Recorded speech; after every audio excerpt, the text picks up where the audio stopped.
من فيض مولانا الغفور قرآن رب العالمين جاء لنا نبراس نور فيه السعادة واليقين أسمى المعاني في السطور نسمو بها دنيا ودين نلقى الشفاعة في النشور بدلائل النور المبين في حفظه تحلو الأمور ما خاب من يرجو المعين نلقى الشفاعة في النشور بدلائل النور المبين بدلائل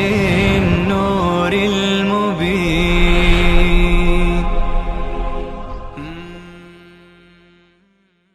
أعوذ بالله من الشيطان الرجيم.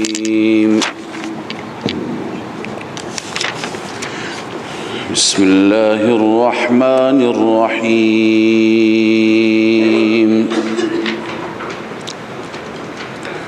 قل اللهم مالك الملك تؤتي الملك من تشاء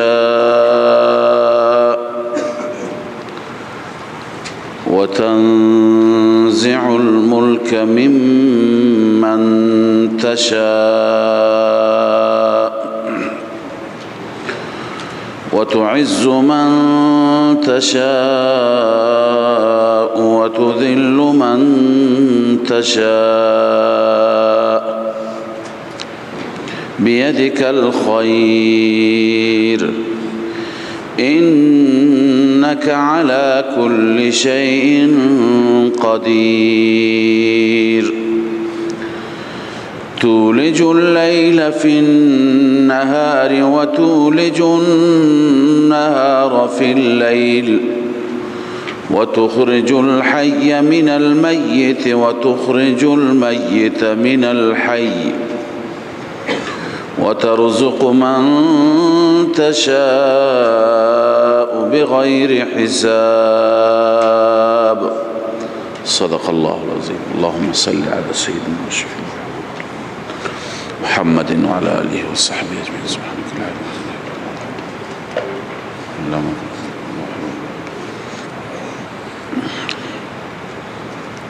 بعد از این که در آیات گذشته دلایل مختلف و همچنین تخاویف و نمونه‌های از تخویف دنیوی برای اثبات توحید بیان گردید، اکنون قل اللهم مالک الملک در این آیه شریفه نتیجه و ثمره اون دلائل هست، نتیجه دلائل توحید. قل اللهم مالک الملک، بعد از اینکه ثابت شد لا اله الا هو العزیز الحکیم، بعد از اینکه شهد الله انه لا اله الا هو، بعد از اثبات توحید اکنون ثمره و نتیجه این هست که قل اللهم مالک الملک، بگو اللهم میدانیم و خواندیم که به معنی یا الله است، اصلش هست یا الله، ندا است. اللهم مالک الملک، ای اللهی که تو مالک الملک هستی. مالک الملک از نظر ترکیب صفت اللهم هست و انتصاب مالک الملک على الوصفیه، عند المبرد و الزجاج. نزد امام ابوالعباس مبرد که از ائمه نحو و لغت است و امام زجاج، این مالک الملک منصوب هست، نسبش بنابر وصفیت است. قل اللهم، اللهی که مالک الملک هست، صفت اللهم هست. روح المانی گفته این را. به هر حال بار الها اون ذاتی که تو مالک الملک هستی. مالک الملک، گرچه ما پادشاه ترجمه میکنیم، پادشاه پادشاهان ترجمه میکنیم و شاهنشاه ترجمه میکنیم، فقط الله عزوجل است. اما اینکه پادشاه هست به معنی چیه؟ به معنی متصرف است، به معنی مدبر هست، به معنی کسی که در ملکش مختار کل هست. هر چیزی که بخواهد انجام میده. موت به دست او هست، هر کسی را که بخواهد میراند. حیات به دست او هست، کسی را که بخواهد زنده میکند.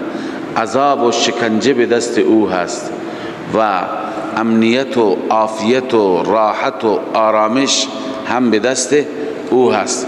هیچ کسی در این تصرفات شریکش نیست. مالک الملک معنیش اینه. این مطلب را و این تفسیر را آلوسی نوشته. این آیت بفرمایید فمالک الملک هو الملك الحقیقی. فمالک الملک هو الملك الحقیقی المتصرف بما شاء کیف شاء. اون ذاتی است که تصرف می کند، المتصرف بما شاء، هر چی بخواهد می کند، کیف شاء، به هر کیفیتی که بخواهد انجام می دهد. ایجادا و اعداما، یکی را به وجود میاره، یکی را نیست می کند، از بین می برد. احیاء و اماتتا، یکی را زنده می کند، یکی را می میراند. و تعذیبا و اثابتا، یکی را عذاب میده، به مصیبت گرفتارش می کند، یکی را نه اثابت، یعنی وضعش را خوب میکنه، از حالت عسر و مشکلات به درش می آورد. من غیر مشارک ولا مانع، در این همه کارهایش هیچ کسی که شریکش باشد یا مانع کارش باشد وجود ندارد. روح المانی. پس این هست معنی مالک الملک.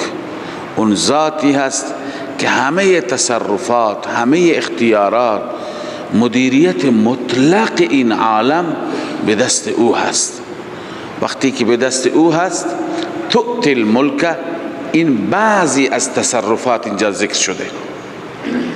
بعضی از تصرفات چی شده؟ ذکر شده. تؤتی الملک من تشاء، میدهی پادشاهی را به هر کسی که بخواهی. و تنزع الملک ممن تشاء، میگیری ملک را از هر کسی که بخواهی. و تعز من تشاء، عزت میدهی کسی را که بخواهی. و تذل من تشاء، ذلت میدهی کسی را که بخواهی. این شمی از چی هست؟ از تصرفات است، بخشی از تصرفات است. این تشریح مالک الملک. می توانید تؤتی الملک بینید بخشی از ملک و تصرفات، یا تشریح مالک الملک. تشریح مالک الملک این است. اکنون فرمود تؤتی الملک من تشاء و تنزع الملک ممن تشاء، یا تعز من تشاء و تذل من تشاء. یکی از مصادیقش جب بحث جنگ یهود و نصارا بود با رسول الله، هنوز تازه بحث نصارا شروع میشه. پس تؤتی الملک معنیش چی هست؟ فانت ان شئت تنزعه من یهود و تؤتیه محمد صلی الله علیه و سلم. از یهود گرفتی دیروز اقتدار مال اونها بود، حرف اول را اونها می زدند، تحصیل کرده ها اونها بودند، حرف جدیدی برای گفتن اونها داشتند، اما امروز اونها کهنه شدند، اونها فرسوده شدند. امروز محمد صلی الله علیه و سلم آمده و تؤتیه محمد. پس هر کسی را که بخواهی بیدک الخیر، بیدک الخیر، فقط و فقط به دست تو هستی خیر. چرا گفتم فقط؟ چون خبر مقدم است. خبر که مقدم باشد مفید چیه؟ حصر است. فقط به دست تو هست خیر. ببینی الخیر تعریف الخیر للتعمیم. ابو سعود میگه تعریف الخیر للتعمیم، خیر را که معرفه آورده بر عموم دلالت میکند، هر خیر. و بعد تقدیم الخبر للتخصیص، خبر را که مقدم کرد چی را ثابت میکند؟ تخصیص را. پس معنی این میشه ای بقدرتک الخیر کله، فقط به قدرت تو هست خیر همگی، کله چون تعمیم بود نه عموم بود. لا بقدرت احد من غیرک، نه به قدرت کسی دیگر بغیر از تو. تتصرف فیه قبضا و بسطا، تصرف میکنی در آن خیر، از یکی بر یکی از یکی میگیری، قبض میکنی، جمعش میکنی، یک جای بسط میکنی، برای یک انسان خیر را فراخ میکنی، هر نوع خیر بهش میدی، دینی، دنیوی، مادی، علمی، حسب ما تقتضیه مشیتک، بر اساس آنچه که مشیتت بخواهد. حسب ما تقتضیه مشیتک ابو سعود. لذا این معنای بیدک الخیر است، یعنی همه خیر به دست تو است یا الله، به هر که بدی از هر که بگیری متصرف و مطلق تو هستی. انک علی کل شیء قدیر، بنویسید علت، چون که به درستی تو بر هر چیز قادر هستی، بر هر چیز توانا هستی. اینجا هم فقض حاجتی هم بنویس، یعنی وقتی که بر هر چیز قدرت داری ای قادر مطلق، حاجت من را هم برآورده بکن. قطعا این قادر حاجت شما را برآورده می کند. وقتی که شما بخوانید قل اللهم مالک الملک تؤتی الملک من تشاء و تنزع الملک ممن تشاء و تعز من تشاء و تذل من تشاء بیدک الخیر، چه کلمات بلیغی هستند که بر قدرت لا یزال دلالت می کنند. خواندید که از آداب دعا اینه که انسان اول محسن را تعریف و تمجید بکند، مدح و حمد بکند، بعد از اون دعا بکند. لذا چه خوب هست که انسان در ابتدای دعایش اینو بخواند و بعد بگه انک علی کل شیء قدیر، بر هر چیز قادری، بر هر چیز که قادری، این حاجت من چیزی نیست، اقضی حاجتی، حاجت من را هم برآورده بکن. خب هنوز تتمه ما قبل مالک الملک گفتیم، تشریح مالک الملک و تؤتی الملک هست، اینم ادامه همون تشریح. ای ذاتی که تولج اللیل فی النهار، داخل میکنی شب را در روز. قبلا هم این را عرض کردم، دو تفسیر گفتم. یکی شب را در روز داخل میکنی، یعنی روز روشن هست، یهو شب میاد وارد میشه تو روز میاد دیگه، کم کم روز را چکار میکند؟ احاطه میکند، روز را تحت پوشش قرار میده، روز میشه شب. بعدن شب هست همه جا تاریکی مطلق، روز در درون شب چی میکند؟ نفوذ میکند. کم کم میبینیم که تاریکی تبدیل میشه به روشنی. این یک معنا هست. یکی اینکه داخل میکنی شب را در روز، یعنی چی؟ یعنی از شب کم میکنی، میکاهی و به روز اضافه میکنی، روزها را طولانی میکنی. این میشه در تابستان. یا اینکه تولج النهار فی اللیل، داخل میکنی نهار را در شب، یعنی از روز کم میکنی و داخل شب میکنی، شب را طولانی میکنی. این میشه در فصل زمستان. لذا الله میفرماید تولج اللیل فی النهار، داخل میگردانی شب را در روز، و تولج النهار فی اللیل، و داخل میکنی نهار را در شب، و تخرج الحی من المیت و تخرج المیت من الحی، و ای ذاتی که بیرون میکنی زنده را از مرده، و تخرج المیت من الحی، و در میاری بیرون میکنی میت را از حی. این هم چند صورت مفسران گفتند. یکی از صورتهایش تخرج الحی من المیت، مراد از میت کافر است، مراد از حی مؤمن و موحد است. از کافر مؤمن و موحد بیرون میکنی، از کافر مؤمن و موحد تولید میکنی، به وجود میآوری. از آزر بت تراش و بت پرست ابراهیم بت شکن و ابراهیم موحد به وجود می آوری. و تخرج المیت من الحی، باز از حی میت می سازی، از حی میت درست می کنی. یعنی از مؤمن، از موحد فرزند کافر و مشرک، از نوح پیغمبر، از نوح موحد کنعان مشرک به وجود می آوری. این کار الله هست که قدرت خودش را نشان میده، بی پروا هست، هر چی که دلش بخواهد انجام میده. این یک تفسیر هست.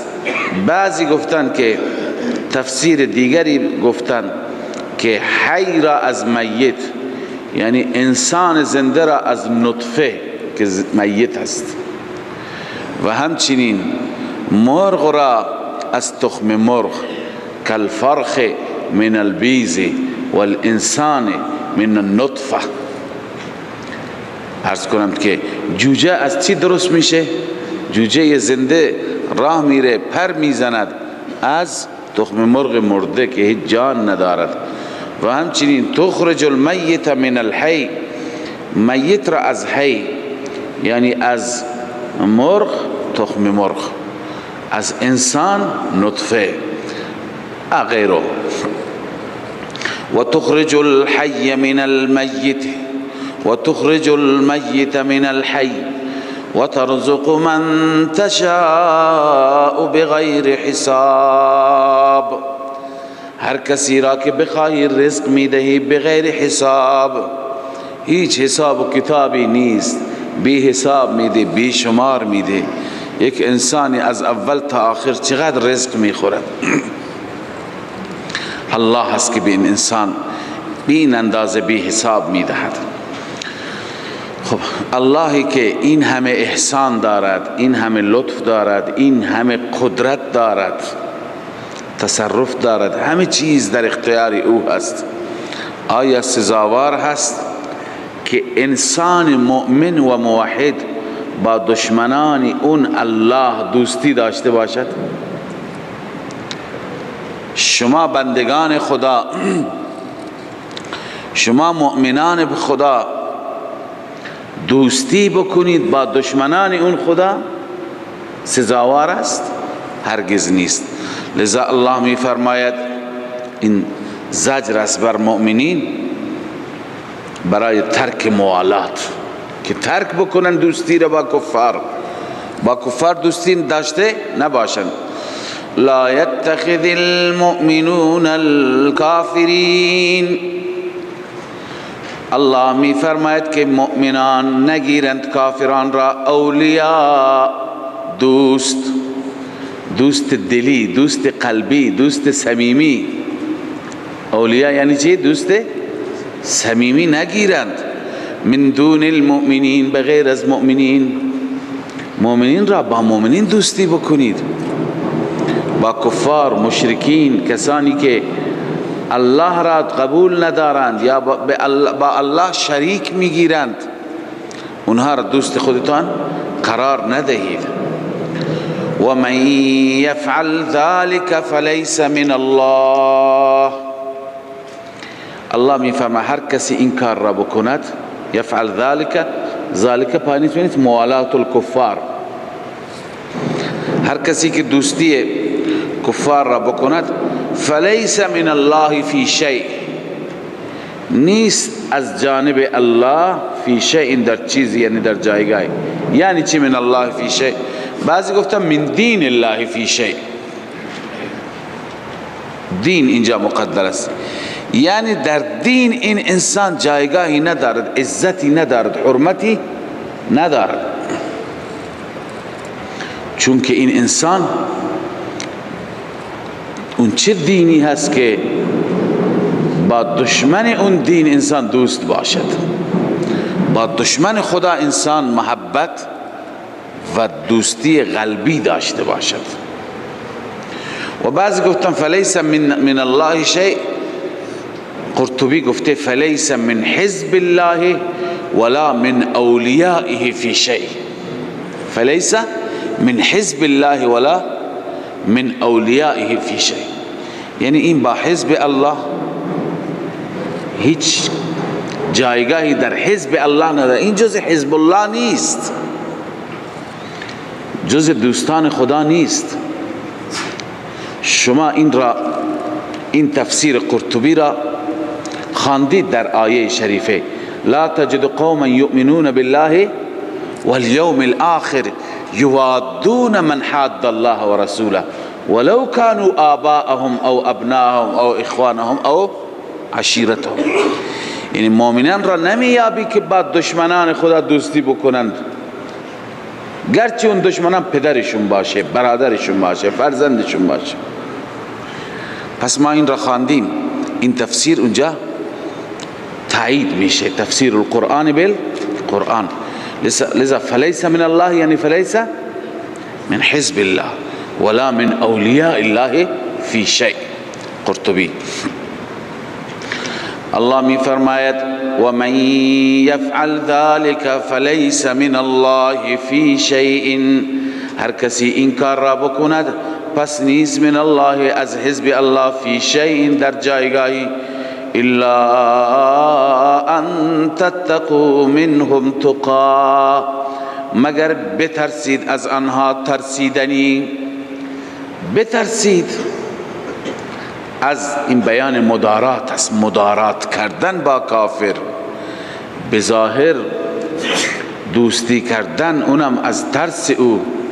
قربان ما شما را دوست داریم، ما در خدمت شما هستیم، خب مجبوره به خاطر ترس، به خاطر منافع مالی، منافع مادی، منافع زندگی اصلا این اشکالی ندارد. اما محبت دلی، دوستی صمیمی ممنوع. الا ان تتقوا منهم تقا، دوستی را ظاهر بکنی و از اونها خوف داشته باشی. و یحذرکم الله نفسه و الی الله المصیر. مانع دوستی چیه؟ الله شما را برحذر می‌دارد از ذات خودش، می‌ترساند که نافرمانی خدا نکنید، این مانع هست. و الی الله المصیر، فقط و فقط به سوی الله عزوجل، به سوی الله تعالی مسیر و مرجع است، رجوع شماست. خب اینجا ما خواندیم بیان تصرفات الله عزوجل. خداوند متصرف مطلق و مدبر مطلق است. قبلا خدمت شما با تکرار عرض کردم که برای الوهیت و معبودیت یک ذات و یک هستی چند تا شرط است؟ 2 تا. اول چی؟ اول اینکه انسان قدرت کامل داشته باشد، تدبیر و تصرف. و دوم خاصه دوم چی هست؟ علمی هست، علمش هم چی باشد؟ کامل. پس اونجا خاصه تدبیر و تصرف بود. قل ان تخفوا، این خاصه علمی خداوند بنویسید، خاصه علمی خداوند. ضمن اینکه خاصه علمی خداوند پایینش هم بنویسید تخویف هم هست. الله می فرماید قل ان تخفوا ما فی صدورکم، اعلام بفرما ان تخفوا، اگر مخفی کنید، ما فی صدورکم، آنچه که در دلهایتون هست، او تبدوه، یا اظهار بکنید اون را، یعلمه الله، الله میداند. هر چی که در دلتون باشه، یا هر چی که ظاهر و آشکار کنید، همه را الله میداند. نه اینکه فقط از شما انسانها را، بلکه و یعلم ما فی السماوات و ما فی الارض، میداند هر آنچه که در آسمان ها هستند، ذرات آسمان ها را خبر دارد. و ما فی الارض، هر آنچه که در زمین هست، از همه آنچه که در زمین است خبر دارد. والله علی کل شیء قدیر، و الله عز وجل بر هر چیز قادر و توانا هست. تخویف اخروی، یوم تجد کل نفس ما عملت من خیر محضرا، روزی که میابد هر نفس، تجد کل نفس، میابد هر نفس، ما عملت من خیر محضرا، آنچه که انجام داده، ما عملت پایینش بنویس فی دنیا، آنچه که در دنیا انجام داده، من خیر، از نیکی، محضرا، میبیند همه حاضر شده. هر چی که کار خوب کردم همه اینجا حاضر هستند، همه مکتوبند، همه نوشتند. و ما عملت من سوء، و همچنین آنچه که انجام داده از سوء، از بدی، از کار بد، هر چی که انسان انجام داده، گناه کرده، گناه چشم، گناه دست، گناه قلب، گناه گوش، گناه دست و پا، همه خیانت ها هم اونجا معلوم میشه. الله می فرماید تود لو ان بینها و بینه امدا بعیدا، تحسیر مجرمین بنویسید یا تحسر مجرمین، حسرت مجرمین. چه حسرتی به دل دارد؟ تود لو ان بینها، تود دوست دارد. کی دوست دارد؟ نفس، مؤنث است نه، همین نفس مجرم. تود لو ان بینها، دوست دارد اینکه باشد بینها، بین او، بینها یعنی بین النفس، و بینه، و بین چی؟ ما عملت من سوء، بینه چیه؟ یعنی این مجرم دوست داره بین کارهای بدش و بین خودش امدا بعیدا، فاصله دوری باشد. کاش که من این سر زمین بودم، گناه اون سر زمین با من خیلی فاصله داشت. تود لو ان بینها، دوست دارد این نفس مجرم، ان بینها، بین این نفس، و بینه، بین ما عملت من سوء، امدا بعیدا، فاصله دوری باشد. و یحذرکم الله نفسه، الله شما را می ترساند از ذات خودش. والله رؤوف بالعباد، علت یحذرکم بنویسید. چرا خدا می ترساند؟ چون الله مهربان است نسبت به بندگان، لطف دارد نسبت به بندگان، دوست دارد بندگان نجات بیابند، دوست دارد بندگان به هلاکت و عذاب گرفتار نشوند.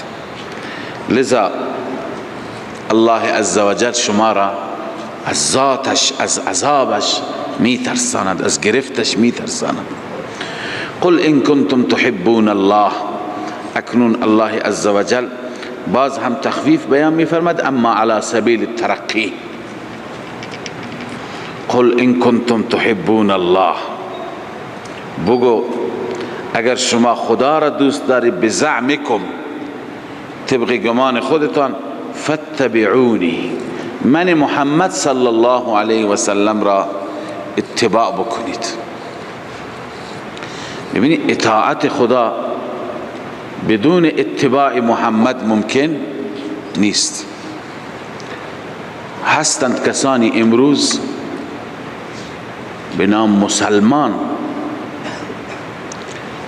و شعار هم خوبی دارند، حسبنا کتاب الله، میگن فقط کتاب خدا کافی هست. خودشون را از احادیث رسول الله مستغنی میدانند، بی نیاز میدانند. بدون محمد و بدون رسول الله امکان نداره انسان به خدا برسد.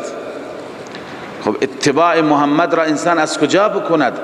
از سنتش، از سیرتش. سنت و سیرتش در کجا هست؟ در احادیث، در گفتارش، در اقوال زرینش. لذا شما میگید که حدیث را ما قبول نداریم، انکار حدیث میکنید، اینا منکرین حدیثند. انکار حدیث بدون رسول الله، بدون سنت رسول الله، میخوای به خدا برسی؟ این خیال است و محال است و جنون. الله میگه ان کنتم تحبون الله، اگر خدا را دوست دارید، فاتبعونی، من محمد را پیروی بکنید، فی کل ما امرتکم و نهیتکم بنویسید. در چه اتباع بکنید؟ هر چی که شما را امر کردم اونو به جا بیاورید، هر چی که شما را نهی کردم از او باز بیایید. فاتبعونی، من محمد را اتباع بکنید.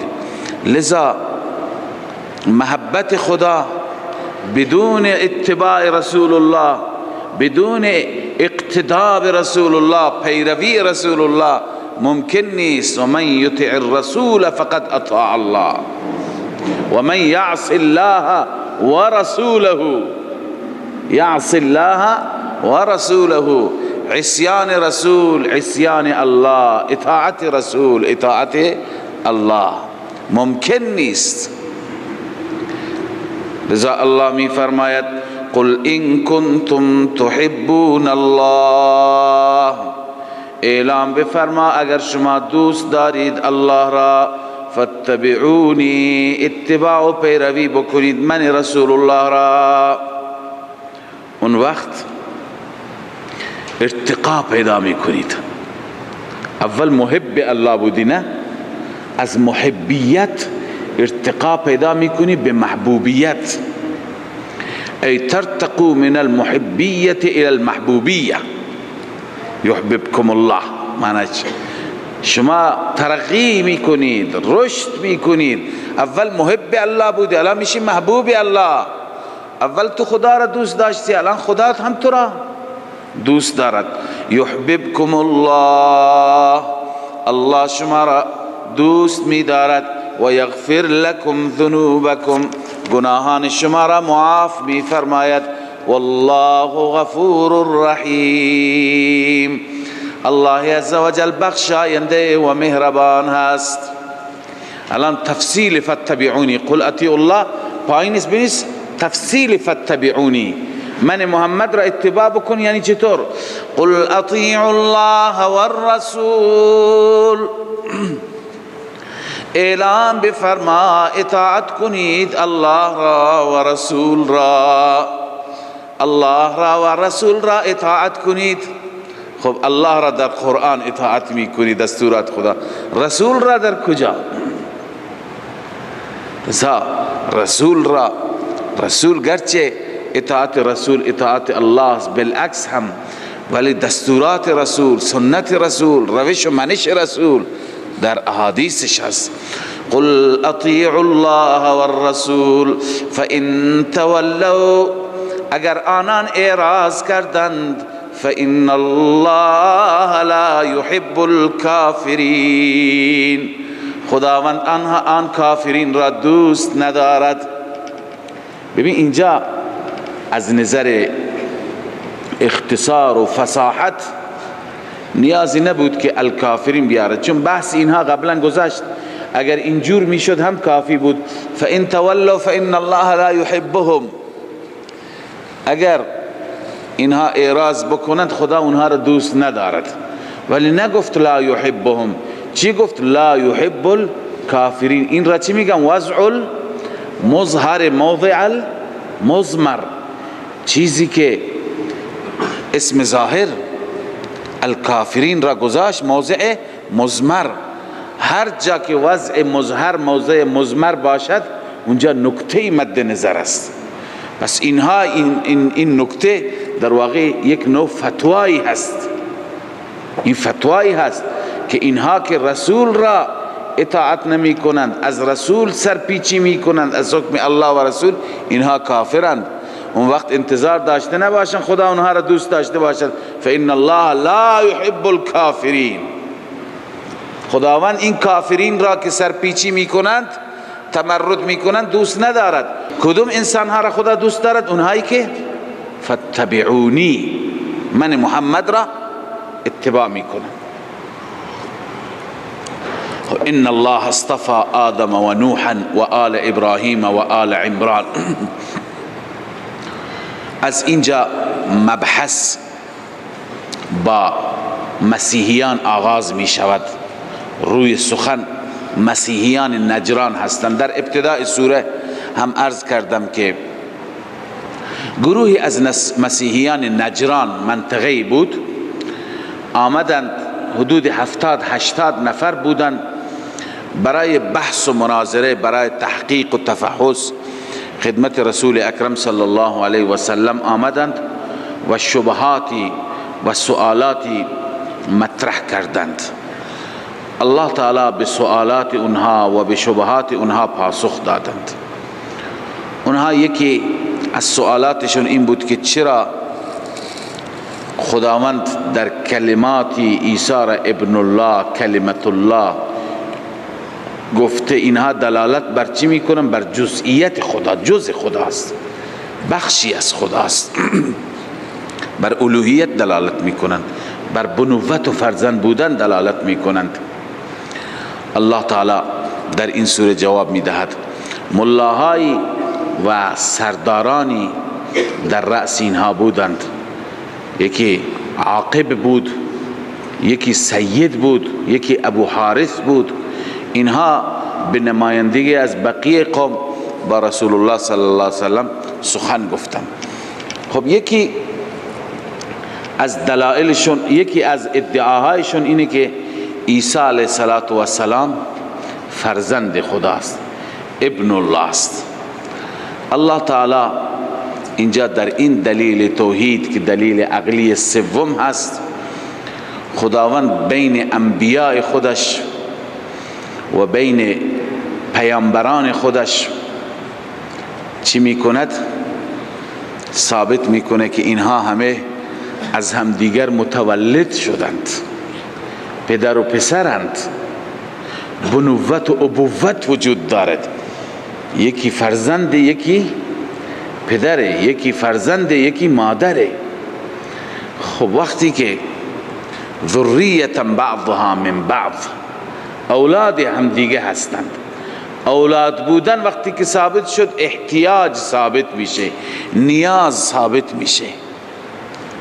فرزند در وجود خودش احتیاج به پدر دارد، پدر به پدر خودش. پس این نوع احتیاج هست. احتیاج با الوهیت در تضاد و تناقضند.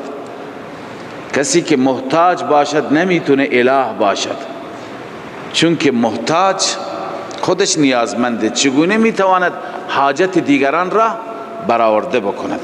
لذا الله میفرماید ان الله اصطفى، بدرستی الله برگزید آدم را و نوحا و نوح را و آل ابراهیم را و آل عمران و آل عمران را یعنی بی مریم و عیسی را علی العالمین هر یک را بر عالمین زمان خودشان، هر یک را بر عالمین زمان خودشان، ذریتا بعضها من بعض.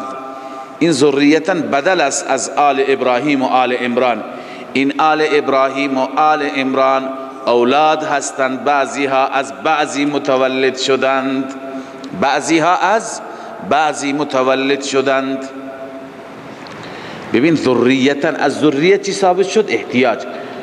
اینجا عبارت آلوسی را میخوانم که چگونه از ذریتا استدلال گرفته. گفته ان نصارى نجران، مسیحیان نجران، لما غلوا فی عیسی، وقتی که در عیسی چی کردند؟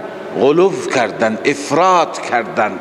و جعلوه ابن الله سبحانه و تعالی، و او را فرزند خدا خواندند و قرار دادند. و اتخذوه الها، و او را اله قرار دادند. و جعلوه ابن الله سبحانه و تعالی و اتخذوه الها. نزلت ردا علیهم، این آیه به منظور رد بر اونها چی شد؟ نازل شد، به منظور رد بر اونها.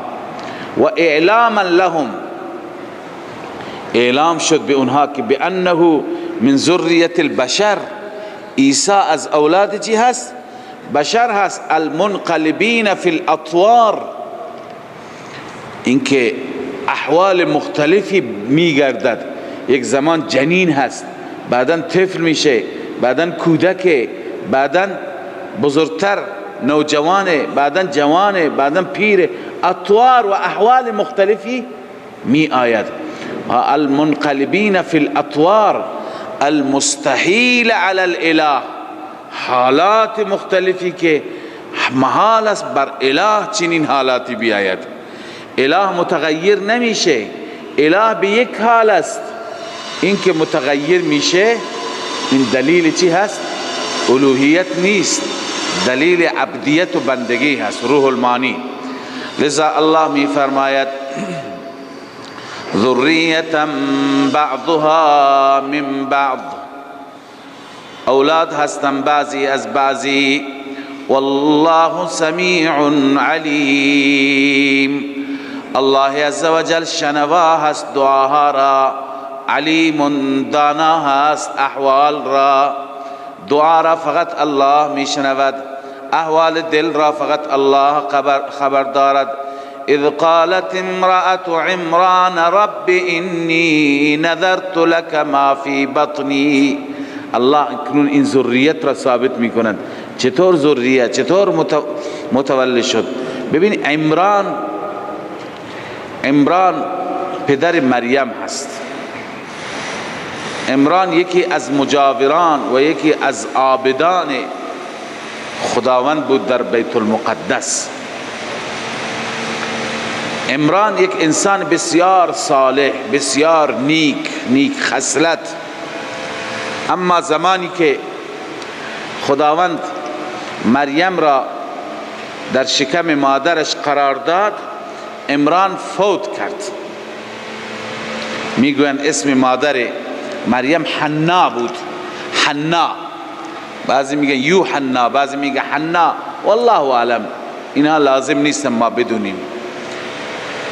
وقتی که عمران فوت کرد، خب نیکان عابدان همسرانشان هم عابده هستند، مخلصه هستند. اینجا الله عزوجل از اخلاص مادر مریم تعریف می کند که چه آرزویی داشت، چه تمنایی داشت. آرزویش این بود که این حملی که در شکم دارد پسری باشد که به بیت المقدس تقدیمش بکند، مثل پدرش خادم بیت المقدس باشد و مثل پدرش عابد باشد، الله را عبادت بکند، از دنیا ببرد، از دنیا فاصله بگیرد. لذا نذر کرد، وقف کرد. الله تعالی به اخلاص انسان نگاه می کند.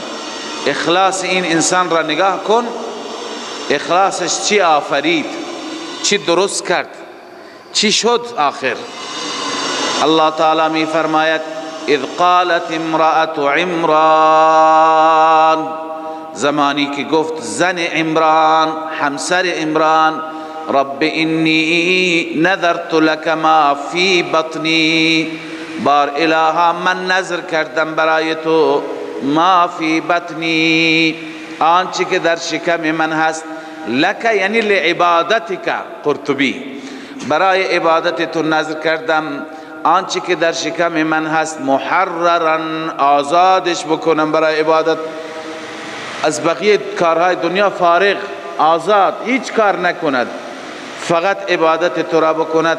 فتقبل منی، پس تو قبول کن، بپذیر از من، انک انت السمیع العلیم، بدرستی که تو سمیع هستی، علیم هستی، هر چیز را میشنوی، هر چیز را میدانی، نیت من را، اراده من را، اخلاص من را میدانی. و آخر دعوانا الحمد لله رب العالمين.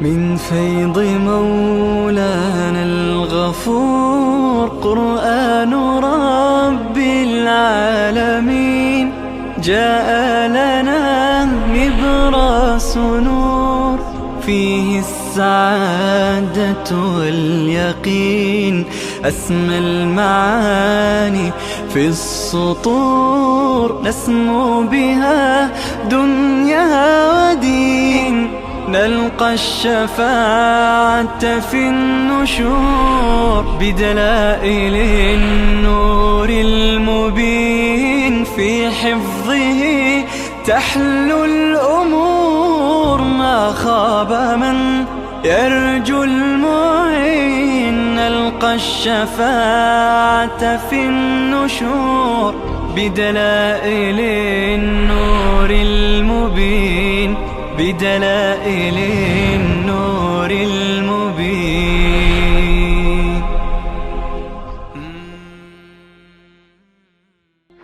من فيض مولانا الغفور قرآن رب العالمين، جاء لنا نبراس نور فيه السعادة واليقين.